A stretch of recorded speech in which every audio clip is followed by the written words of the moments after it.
Welcome student.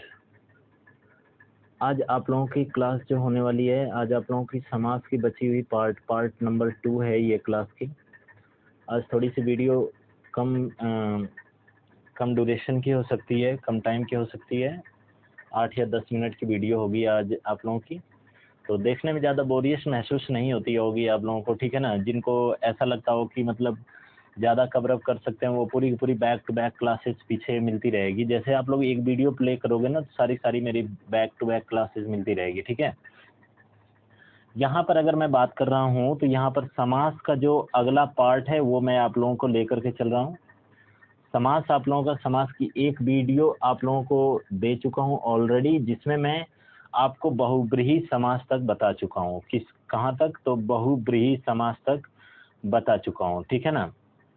तो बहुब्रीहि समास तक आप लोगों को पूरा क्लियर करवा चुका हूँ। और आज आप लोगों की क्लास जो होने वाली है वह आज आप लोगों की होने वाली है, जिसमें देखिएगा आज आप लोगों का सबसे पहले द्विगु समास की बात करूंगा मैं आप लोगों के सामने, ठीक है।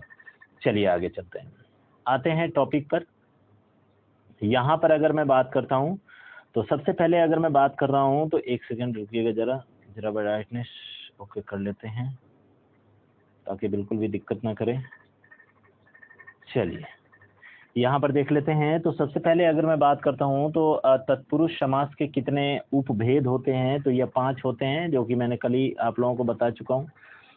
कल तो आप लोगों का तत्पुरुष समास की पूरी बात मैं बताया। अब यहाँ पर उपभेद की बात किया जा रहा है। भेद की अगर मैं बात करता हूँ तो आपका 6 टाइप के हो जाते थे, ठीक है ना। 6 टाइप के हो जाते थे आपके, कौन से? तत्पुरुष समास के भेद, ठीक है ना। और यहाँ पर अगर मैं बात करता हूँ तो 5 प्रकार के आपके होते हैं इसके उपभेद, जो कि आपके क्या बोले जाते हैं। पहला कर्मधारय है, दूसरा द्विगु होता है, तीसरा नन्न होता है, चौथा मध्य पद लोपी समास होता है, और पांचवा जो होता है वह आपका क्या हो जाएगा? अलुक समास बोला जाता है। देखिए आते हैं टॉपिक नंबर नेक्स्ट पर, द्विगु समास। द्विगु समास पूर्व पद संख्यावाची होता है, ठीक है ना। इसका पूर्व पद क्या होता है? संख्यावाची होता है, तो उसे हम क्या कहते हैं? द्विगु समास कहते हैं। क्लियर है। अब यहाँ पर अगर मैं बात करता हूँ आप लोगों से स्टूडेंट, तो देखो जैसे यहाँ पर त्रिभुवन दिया हुआ है, तो 3 भुवनों का मालिक, ठीक है ना। यहाँ पर क्या दिया हुआ है? सबसे पहला जो वर्ड है वह आपका क्या आ रहा है? संख्यावाची आ रहा है, ठीक है ना। इसी प्रकार से अठन्नी हो गया, चवन्नी हो गया, इसी प्रकार से आपका क्या हो जाएगा? नवग्रह हो जाएगा, नवरात्रि हो जाएगा, पंजाब हो जाएगा, अष्टाध्यायी हो जाएगा, पंचवटी हो जाएगा, सतसई हो जाएगा। अच्छा, सतसई थोड़ा सा डिफिकल्ट है। 700 का समाहार जो होता है उसको सतसई बोलते हैं। चौराहा, ठीक है ना। और उसके बाद दोपहर, यानी दोपहरों का समूह क्या कहलाता है? दोपहर कहलाता है। कर्मधारय समास की बात करता हूं तो कर्मधारय समास यहाँ पर अगर मैं बात कर रहा हूं तो कर्मधारय समास क्या बोलते हैं कि जब विशेषण विशेष्य में संबंध का व्यक्त होना पाया जाता है तो उसे कर्मधारय समास कहा जाता है, ठीक है ना। जब विशेषण का विशेष्य से संबंध व्यक्त किया जाता है तो उसे हम क्या कहते हैं? कर्मधारय समास कहते हैं, ठीक है ना। यानी उपमेय और उपमान के बीच संबंध का होना ही कर्मधारय समास कहलाता है। चलिएगा अगला टॉपिक देखते हैं। तो यहाँ पर अगर हम देखते हैं तो इसकी पहचान क्या है जो या के साथ आता है तब यह क्या होता है? कर्मधारय समास होता है। जैसे यहाँ पर बात करता हूँ नीलकमल, नीला है जो कमल, ठीक है ना, क्या हो जाएगा? नीलकमल। लाल मणि, लाल है जो मणि, देखो है जो का लोप होना पाया जा रहा है ना, तो यहाँ पर क्या हो जाएगा? यह आपका कर्मधारय समास हो जाएगा। बात ये भी होती है कि उपमेय और उपमान में संबंध का बोध होना पाया जाता है तो उसे हम कर्मधारय समास कहते हैं, ठीक है ना। यहाँ पर बात करते हैं, देखो महापुरुष दिया हुआ है तो महान है जो पुरुष अर्थात महापुरुष हो जाएगा। इसके बाद सज्जन है तो सत है जो जन बराबर क्या हो जाएगा? सज्जन हो जाएगा। महात्मा, महान है जो आत्मा बराबर क्या हो जाएगा? महात्मा हो जाएगा। मृग नयन है तो मृग के समान नयन यानी मृग नयन हो जाएगा। क्लियर है। लव पुरुष, लव के समान पुरुष बराबर क्या हो जाएगा? लव पुरुष हो जाएगा, ठीक है। अब यहाँ पर मीनाक्षी, ठीक है, मछली के समान आंखें हो जिसकी, उसको मीनाक्षी बोलते हैं। ठीक है, अब यहाँ पर आप लोग आगे देखिएगा, नन्न समास, जो तीसरा पार्ट है वो आपका क्या आता है, नन्न समास आता है। जिन शब्दों से हमें नकारात्मक शब्द मिले उसे नन्न समास कहते हैं। जिन शब्दों का हमें नकारात्मक अर्थ या नकारात्मक शब्द मिलते हैं तो उसे हम क्या कहते हैं, नन्न समास कहते हैं। जैसे अ और क्या, अन, गैर और इत्यादि। ठीक है ना, यानी ये इसकी पहचान हो जाती है, अ, अन, गैर इत्यादि। ठीक है, अब यहाँ पर मैं बात करता हूँ, देखो ध्यान से समझो। अनिच्छुक, न इच्छुक, यानी जिसकी इच्छा न हो। ठीक है ना, अनिच्छुक बोला जाता है। अपवित्र, ठीक है ना, न पवित्र, जिसकी कोई पवित्रता ना हो तो उसे हम क्या कहते हैं, न पवित्र बोलते हैं। न अंत, ठीक है ना, अनंत जिसको बोलते हैं। अनाथ, न नाथ हो जाएगा। असंभव, न संभव हो जाएगा। अवैध, न वैध हो जाएगा। अमर, न मर हो जाएगा। और अकर्म, न कर्म हो जाएगा। ये सारी चीजों के आगे देखो न लगा हुआ है ना, न का अर्थ क्या होता है, तो यह न का अर्थ नहीं होता है। ठीक है ना, न का अर्थ क्या होता है, तो न का अर्थ नहीं होता है, तो इसका क्या हो जाएगा, ये पूरा का पूरा जो है आपके सामने है, यह नन्न समास हो जाएगा। क्लियर है ना, चलिए आगे चलते हैं। और आशा नहीं, पूरा विश्वास करता हूँ स्टूडेंट कि आप लोगों को क्लास पसंद आ रही होगी। वीडियो को लाइक, शेयर और सब्सक्राइब कर दीजिएगा।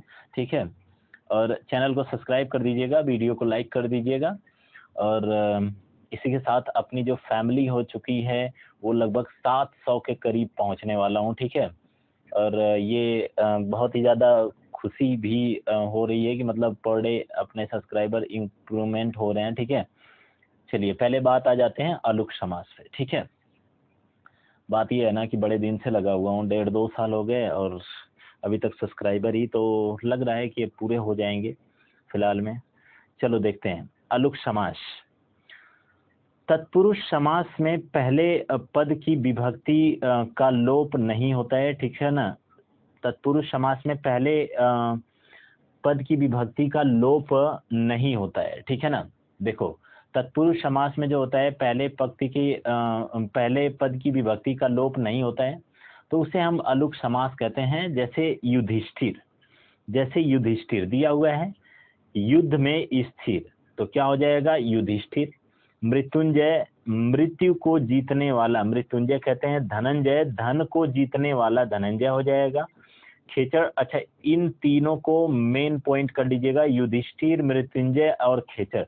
ये कई बार यूपी पुलिस वगैरह में भी पूछा गया है। ठीक है ना, यहाँ पर क्या हो जाएगा, खेचर दिया हुआ है, तो आकाश में विचरने वाला को खेचर कहते हैं। ठीक है ना, फिर सरसिज जो है तालाब से उत्पन्न जो होता है वह सरसिज होता है। विशंबर, विश्व को भरने वाला क्या होता है, विशंबर। ठीक है ना, यहाँ पर अगर मैं बात कुछ और भी करता हूँ। ठीक है ना, ये कुछ डाउट सेशन है तो इसको आप लोग जरूर नोट कर लीजिएगा। ठीक है ना, ये डाउट सेशन की कुछ चीजें नोट करके रखा हुआ हूँ यहाँ पर, तो इसको आप लोग जरूर एक बार देख लीजिएगा। ये संधि से रिलेट करके है, तो इसीलिए मैं उतना ज्यादा इस पे पॉइंट फोकस भी नहीं किया हूँ। और स्टूडेंट आज आप लोगों की क्लासेज जो है यहीं तक समाप्त हो जाएगा, और ये समास पूरी की पूरी आप लोगों की समाप्त हो जाती है यहीं तक। ठीक है ना, आप लोगों के सामने हमें नहीं लगता है कि कोई समास आप लोगों का छूटा हुआ भी है, अदरवाइज एक आध और अगर छूटा रहेगा तो वो मैं आप लोगों के सामने डिस्कस कर दूंगा। ठीक है, चीज़ें जो है बहुत ही बेहतरीन तरीके से मैं लेकर के चल रहा हूँ, और अगर इसमें कुछ त्रुटि वगैरह अगर आ रही होंगी तो वो आप लोग डिस्कस कीजिएगा, कमेंट बॉक्स में कमेंट कीजिएगा। ठीक है, चलिए तो अब अगर मैं बात करता हूँ तो देखिए कुछ चीज़ें जो होती है ना, अपनी जो फैमिली है वो हो चुकी है। इसी के साथ मैं आप लोगों के साथ एक चीज़ डिस्कस कर देता हूँ। ठीक है ना, ये जो फैमिली है वो अपनी कुछ 700 के आसपास पहुँच चुका हूँ। ठीक है ना, 700 सब्सक्राइबर हो चुके हैं। ठीक है, और दिखाई नहीं दे रहा होगा आप लोगों को शायद वहाँ पर, तो लेकिन आज बता देता हूँ कि 700 सब्सक्राइबर हो चुके हैं लगभग। ठीक है, और जल्दी ही 1000 को टच कर देंगे, और जल्दी ही अगर आप लोगों का सपोर्ट रहा तो जल्दी से जल्दी 1000 को हम लोग बीट कर जाएंगे। ठीक है, तो आज के लिए इतना ही स्टूडेंट, मिलते हैं कल वाली वीडियो में। और कल आप लोगों की जो वीडियो होगी वह आप लोगों की वर्ब सेशन की रखूंगा, मतलब क्रिया रखूंगा। ठीक है ना, और जो जो प्रैक्टिस सेशन है वो कल आप लोगों को वीडियो सुबह के टाइम हो सकती है तो प्रैक्टिस सेशन की मिल जाए, ठीक है। तो आज के लिए इतना ही, bye bye, see you let tomorrow.